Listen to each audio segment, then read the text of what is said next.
شروع اللہ کے نام سے جو بڑا مہربان نہایت رحم والا ہے۔ سبق نواب محسن الملک۔ اس سبق کے مصنف ہیں مولوی عبدالحق۔ قدرت نے نواب محسن الملک کو ذہانت، شجاعت، خوش بیانی اور سخاوت جیسی نمایاں خوبیوں سے نوازا تھا۔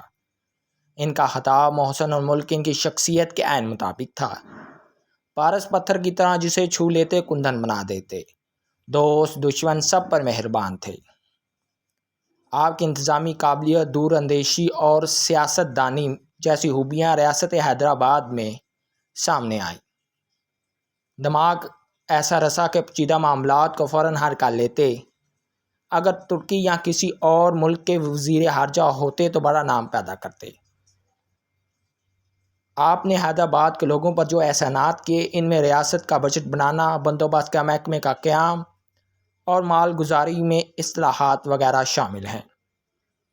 حیدرآباد میں آپ کی مقبولیت کا یہ عالم تھا کہ جب آپ حیدرآباد چھوڑ کر جانے لگے تو لوگوں کا ایک ہجوم اسٹیشن پر جمع ہو گیا۔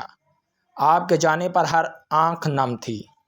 آپ کے زمانے مسلمانوں کے مذہبی جذبات ذرا سی بدگمانی پر بڑک اٹھتے تھے۔ اس دور کے مصنف یا ادیب جو کچھ بھی لکھتے مذہب کا حوالہ ضرور دیتے، حتیٰ کہ جنہیں بدعقیدہ یا نیچری مسلمان کہا جاتا تھا، ان کا جھکاؤ بھی مذہب کی ہی طرف تھا۔ نواب صاحب نے خود بھی مذہب پر ایک کتاب لکھی۔ نواب صاحب کی تحریروں میں ادبی رنگ نظر آتا ہے۔ انگریزی زبان نہ جانتے تھے، لیکن انگریزی کتب کا ترجمہ کروا کر پڑھتے تھے۔ تقریر کرنے کا فن جانتے تھے۔ آپ کا لہجہ ایسا شیریں اور دل نشیں ہوتا کہ سننے والا متاثر ہوئے بغیر نہ رہتا۔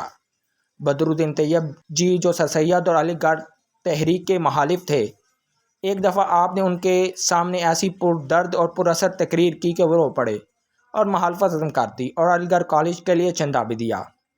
جب جلسوں میں ہجوم کو سنبھالنا مشکل ہو جاتا تو ایسے میں آپ کی فصاحت، خوش بیانی اور ظرافت جادو کا کام کرتی۔ لوگوں کو پہچاننے کا فن آتا تھا۔ آپ لوگوں سے ان کی صلاحیت کے مطابق کام لیتے۔ جب اردو کی مخالفت کا آغاز ہوا تو آپ نے اردو کی حمایت کے لیے لکھنؤ میں ایک جلسہ کیا۔ سر سید کی وفات کے بعد آپ نے ان کے مشن کو جاری رکھا۔ آپ کی خدمات ہی آپ کی یادگار ہیں۔